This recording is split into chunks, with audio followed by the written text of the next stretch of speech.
Assalamualaikum warahmatullahi wabarakatuh. Pada pertemuan kali ini, kita akan membahas tentang keselamatan kesehatan kerja atau K3 dan lingkungan hidup. Pada pertemuan kedua ini, kompetensi dasar yang harus dicapai yaitu 3.2. Yang pertama, menerapkan prinsip K3LH yang mengikuti SOP atau standar operasional. 4.2 yaitu melaksanakan pekerjaan laboratorium sesuai dengan SOP K3LH. Nah, tujuan pembelajaran kali ini, kalian harus mampu menjelaskan konsep K3LH itu apa, memahami dasar hukum K3LH itu apa saja, lalu menganalisis terjadinya kecelakaan kerja dan pencegahan untuk menghindari kecelakaan kerja itu seperti apa. Lalu yang keempat yaitu memahami tentang kesehatan kerja. Yang kelima yaitu menerapkan bekerja aman di laboratorium. Dan yang terakhir yaitu menerapkan prosedur P3K pada laboratorium. Nah, kenapa sih kita perlu belajar tentang budaya K3LH? Nah, keselamatan dan kesehatan kerja di SMK itu sudah seharusnya kita tuh menerapkan yang namanya budaya dari K3LH. Karena aktivitas kalian itu nantinya lebih banyak dalam kegiatan praktik yang ada di dalam dunia industri. Tentu yang kalian tahu bahwa SMK itu merupakan lulusan dengan umur sekitar 18 tahun. Nah, ini dikategorikan menjadi lulusan pekerja muda yang rentan. Kenapa rentan? Karena kalian akan sering mengalami kecelakaan apabila kalian kurang pengetahuan, minim pengalaman kerja, dan kurang kesadaran untuk membudayakan budaya K3LH itu sendiri. Nah, pada bab 2 ini, kalian akan belajar tentang keselamatan kerja atau K3 dan lingkungan hidup. Yang pertama, kalian akan pelajari yaitu K3LH umum. Apa itu K3LH? Lalu yang kedua, dasar hukum dari K3LH itu sendiri. Yang ketiga, yaitu kesehatan kerja. Yang keempat, yaitu kecelakaan kerja. Yang kelima, Good Laboratory Practice atau GLP. Lalu yang keenam yaitu pertolongan pertama pada kecelakaan atau disingkat P3K. Pada pertemuan kali ini kita hanya belajar sampai 4 poin ini, yaitu poin 1, poin kedua, poin ketiga, dan poin keempat saja. Untuk poin kelima dan poin keenam akan kita lanjutkan pada pertemuan minggu selanjutnya. Yang pertama yaitu K3LH umum. Di sini ada peta konsep. Peta konsep itu apa sih yang akan kita pelajari pada pertemuan kali ini? Nah, di sini seperti yang kalian tahu, seperti yang saya sudah jelaskan tadi bahwa kalian merupakan pekerja muda. Nah, pekerja muda ini pekerja yang beresiko. Oleh karena itu, resiko itu nanti dibedakan menjadi dua, yaitu resiko di tempat kerja yang meliputi faktor teknis, non-teknis, dan alam. Lalu selanjutnya yaitu faktor resiko lingkungan kerja fisik, kimia, biologi, dan ergonomis. Nah, keduanya ini untuk mencegah kecelakaan akibat kerja dan penyakit akibat kerja atau PAK dan KAK ini, kalian harus menerapkan yang namanya Good Laboratory Practice atau GLP. Nah, yang kedua yaitu pertolongan pertama pada kecelakaan atau P3K. Nah, keduanya ini dapat kalian capai sehingga kalian dapat bekerja aman di laboratorium. Seperti itu. Selanjutnya yaitu pengertian K3LH. Pengertian K3LH itu apa sih? Nah, secara etimologis yaitu upaya perlindungan yang ditujukan agar tenaga kerja dan orang lain di area kerja dalam keadaan selamat dan sehat, serta penggunaan sumber produksi secara aman dan efisien. Lalu secara filosofis, yaitu konsep berpikir dan upaya nyata untuk menjamin kelestarian tenaga kerja, hasil kerja, dan budaya dalam upaya mencapai masyarakat adil, makmur, dan sejahtera. Lalu yang ketiga yaitu secara keilmuan. Secara keilmuan yaitu cabang ilmu pengetahuan dan penerapan yang mempelajari tentang cara penanggulangan kecelakaan di tempat kerja. Menurut ASSE atau American Society of Safety and Engineering atau ASSE ini yaitu bidang kegiatan untuk ditunjukkan ke mencegah semua jenis kecelakaan yang ada kaitannya dengan area dan situasi kerja. Selanjutnya, keselamatan kerja itu seperti apa sih? Nah, ditinjau dari segi filosofinya, keselamatan kerja atau occupational safety adalah karya dan budaya untuk menjamin keutuhan dan kesempurnaan baik jasmaniah maupun rohaniah, tenaga kerja pada khususnya dan manusia pada umumnya. Lalu, apabila ditinjau dari segi keilmuan, keselamatan kerja adalah suatu pengetahuan dan penerapan dalam usaha mencegah kemungkinan terjadinya kecelakaan dan penyakit akibat kerja. Pembahasan. Oke, untuk selanjutnya yaitu dasar hukum dari K3LH. Yang pertama, ini ada Undang-Undang Dasar tahun 1945. Tepatnya pasal 27 ayat 2 yang berbunyi tiap warga negara berhak atas pekerjaan dan penghidupan yang layak bagi kemanusiaan. Lalu yang kedua yaitu Undang-Undang Nomor 1 tahun 1970 tentang K3. Nah, di sini ada 11 bab dan 18 pasal. Nah, ini bab-babnya mulai bab 1 sampai bab 11. Bisa kalian baca sendiri apa saja. Lalu Permenaker atau Peraturan Menteri Tenaga Kerja Nomor 4 Tahun 1987 tentang Panitia Pembina Keselamatan dan Kesehatan Kerja atau P2K3. Dasar hukum selanjutnya yaitu UU Nomor 23 Tahun 1992 tentang Kesehatan. Nah, ada pasal 23.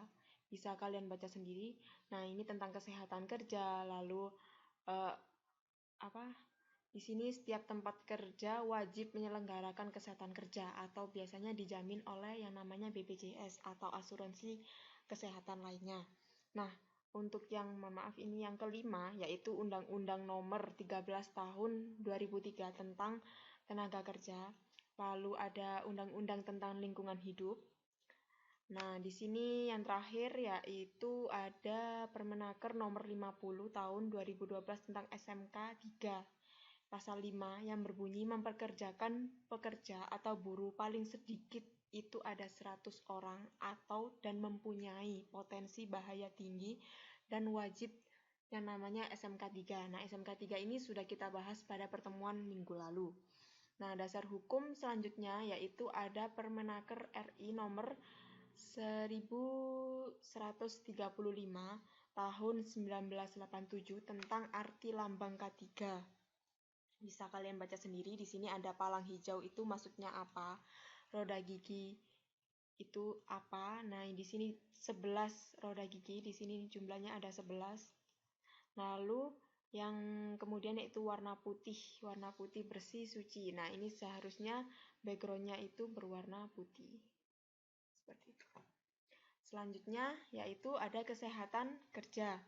Di sini kesehatan kerja dalam dunia kesehatan, sehat itu bukan berarti suatu tindakan untuk mengobati saja, namun lebih tepatnya yaitu tindakan untuk mencegah terjadinya sakit. Nah, faktor-faktor yang mempengaruhi kesehatan seseorang itu diantaranya yang pertama ada faktor lingkungan. Nah, faktor lingkungan ini meliputi faktor fisik, faktor kimia, faktor biologi, faktor sosial budaya. Lalu yang kedua yaitu faktor perilaku. Di sini mencakup kebiasaan, sikap, dan tingkah laku. Lalu yang ketiga yaitu faktor pelayanan kesehatan yang terdiri dari kegiatan sosialisasi, perawatan, pengobatan, pencegahan. Dan yang keempat yaitu faktor genetik atau faktor bawaan dari manusia itu sendiri. Selanjutnya yaitu ada penyakit akibat kerja. Nah, penyakit akibat kerja itu disebabkan oleh faktor lingkungan kerja seperti ada kimia, fisika, biologi, ergonomis, dan psikologi. Nah, menurut Peraturan Menteri Tenaga Kerja dan Transmigrasi Nomor 01 ini tahun 1981 ada 31 jenis penyakit akibat kerja. Nah, bisa kalian lihat di sini ada faktor bahayanya, yaitu ada meliputi kebisingan, terus radiasi, suhu udara yang tinggi, suhu udara yang radioaktif, lalu tekanan udara yang tinggi, pencahayaan yang tidak cukup, pencahayaan yang tinggi, dan lain sebagainya. Nah, ini faktor fisik ya. Nah, ini faktor kimia.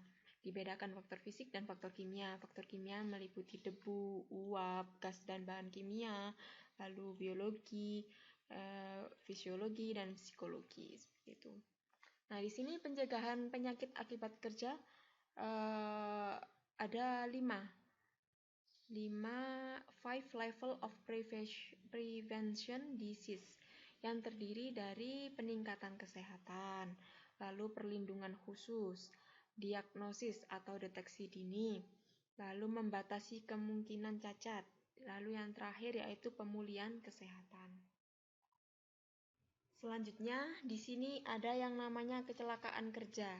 Kecelakaan kerja, di sini kecelakaan kerja itu merupakan suatu kejadian yang tiba-tiba dan tidak diinginkan, tentunya tidak direncanakan ya, yang dapat mengakibatkan kecelakaan kerja, cedera, dan kematian, sehingga dapat menyebabkan kerugian materi atau non-materi. Nah, pemicunya apa saja? Yang pertama yaitu kesalahan kelengkapan bangunan atau laboratorium. Jadi bangunannya kurang sesuai standar seperti itu. Lalu yang kedua, kesalahan dalam deteksi daerah potensial. Maksudnya di sini daerah yang rawan gempa seperti itu. Lalu yang ketiga, ada kesalahan penanganan bahan kimia yang berbahaya. Di sini maksudnya mungkin ada kekeliruan dalam mencampurkan bahan kimia atau bahan-bahan yang berbahaya seperti itu. Lalu yang keempat, ada kesalahan penyimpanan bahan kimia. Jadi seperti pelajaran minggu lalu, penyimpanan bahan-bahan kimia dan alat-alat kimia itu harus sesuai dengan standar. Apabila tidak sesuai dengan standar, maka akan mengakibatkan yang namanya kecelakaan kerja. Lalu yang terakhir yaitu informasi yang kurang tentang hazard.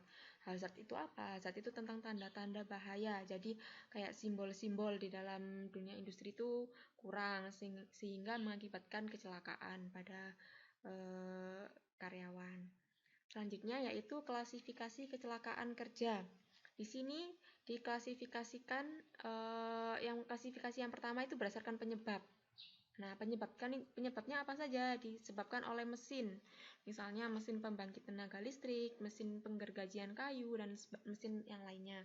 Lalu yang kedua yaitu disebabkan oleh alat angkut. Misalnya alat angkut udara, alat angkut air. Itu. Lalu disebabkan oleh peralatan lain. Misalnya alat pemanas, instalasi pendingin, alat-alat listrik, seperti itu. Lalu disebabkan oleh bahan-bahan. Di sini bahan-bahan itu meliputi ada bahan zat kimia dan sebagainya. Disebabkan oleh lingkungan kerja. Di sini misalnya di luar bangunan, di dalam bangunan atau di bawah tanah. Lalu klasifikasi yang kedua itu berdasarkan luka atau kelalaian. Nah, misalnya ada patah tulang, dislokasi atau biasanya dikenal dengan kesleo, lalu regang otot atau urat, lalu memar dan luka dan sebagainya.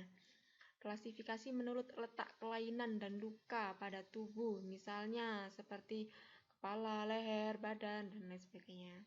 Nah, di sini aspek kecelakaan kerja itu dibedakan menjadi dua. Di sini ada aspek kondisi tidak aman atau unsafe condition dan tindakan perilaku tidak aman atau unsafe action.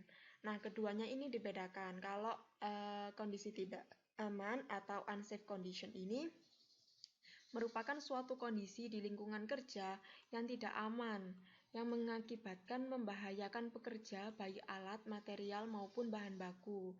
Nah, di sini contohnya yaitu mereaksikan bahan kimia yang berbahaya, terus membuang sampah sembarangan. Lalu yang ketiga yaitu kurang atau lebihnya pencahayaan ventilasi. Nah, seperti juga yang telah kita bahas minggu lalu bahwa pencahayaan dan ventilasi itu sangat penting pada bangunan tersebut. Lalu yang keempat yaitu tidak melakukan pekerjaan sesuai standar atau SOP. Lalu yang terakhir yaitu temperatur yang melebihi ambang batas normal. Misalnya di dalam suatu pabrik dan suhunya sangat panas, tidak ada ventilasi udara. Nah, itu bisa mengakibatkan kondisi tidak aman atau unsafe condition. Lalu yang kedua yaitu perilaku tidak aman. Nah, perilaku tidak aman ini merupakan tindakan atau perilaku yang berbahaya yang dapat menimbulkan kerugian bagi diri sendiri maupun orang lain. Nah, contohnya misalnya ini biasanya diakibatkan karena dirinya atau karyawan tersebut lalai, misalnya tidak menggunakan APD yang lengkap, tidak menggunakan helm, baju hazmat, atau sarung tangan, dan lain sebagainya. Lalu mengabaikan peringatan pada pekerja, misalnya hati-hati di lantai 2 ada lantai licin seperti itu. Nah, itu tidak diindahkan atau tidak dihiraukan sehingga mengakibatkan perilaku tidak aman atau unsafe action. Nah, selanjutnya yaitu menggunakan peralatan yang tidak layak pakai. Misalnya helmnya sudah tidak layak pakai atau sudah pecah tapi tetap digunakan. Nah, itu membahayakan dirinya sendiri. Lalu ya ini memakai helm yang sudah pecah. Seperti itu. Nah, untuk keduanya ini antara unsafe condition dan unsafe action ini biasanya dalam dunia industri atau dunia kerja itu yang seringkali lebih banyak presentasinya yaitu ada di unsafe condition. Kenapa? Karena biasanya di unsafe condition ini merupakan kelalaian yang dilakukan oleh lingkungan kerjanya, bukan dari dirinya sendiri. Kalau yang perilaku tidak aman ini atau unsafe action ini dirinya bekerja, merasa dirinya perlu menggunakan APD dan sadar diri, biasanya langsung menggunakan APD dan mematuhi peraturan. Nah, untuk yang unsafe condition ini biasanya lebih ke perusahaannya yang lalai, seperti itu. Nah ini kan tadi tidak sesuai dengan SOP yang berlaku sehingga dapat mengakibatkan membahayakan pekerja. Nah, penjelasan berikutnya tentang teori domino Heinrich. Nah, Heinrich ini mengatakan bahwa kecelakaan itu terdiri atas 5 faktor yang saling berhubungan. Di antaranya kondisi kerja, kelalaian manusia, tindakan tidak aman, kecelakaan, dan cedera. Nah, kelima faktor ini diibaratkan sebagai susunan kartu domino yang didirikan. Nah, jika satu jatuh, misalnya yang ini yang jatuh. Nah, jika yang satu jatuh, maka kartu yang lain akan jatuh atau roboh secara bersama. Nah, diilustrasikan sebagai domino. Seperti itu. Nah, langkah-langkah untuk mencegah terjadinya kecelakaan kerja itu seperti apa? Misalnya, pengenalan bahaya di tempat kerja. Jadi, di mana sih letak-letak yang berpotensi menimbulkan bahaya? Nah, itu harus dikenalkan kepada semua pekerja. Lalu yang kedua yaitu 3 langkah pengendalian, yakni sumber bahaya, pengendalian tambahan terhadap tenaga kerja, dan menetapkan prosedur pengamanan. Lalu yang ketiga yaitu mencegah kecelakaan kerja. Nah, di sini dapat dilakukan dengan menerapkan peraturan K3, lalu penetapan standarisasi atau penetapan standar-standar yang resmi yang terkait dengan keamanan dalam bekerja. Lalu yang kemudian yaitu melakukan pengawasan. Nah, ini harus selalu diawasi agar pekerja-pekerja tersebut merasa aman atau terlindungi. Lalu yang terakhir yaitu melakukan penelitian bersifat teknik, biasanya identifikasi fisik dan bahaya. Seperti itu. Terima kasih. Ini adalah pertemuan kedua pelajaran analisis kimia dasar. Untuk pembelajaran minggu selanjutnya yaitu kita akan membahas yang namanya Good Laboratory Practice atau GLP dan pertolongan pertama pada kecelakaan P3K. Oke, selamat belajar. Saya akhiri. Wassalamualaikum warahmatullahi wabarakatuh.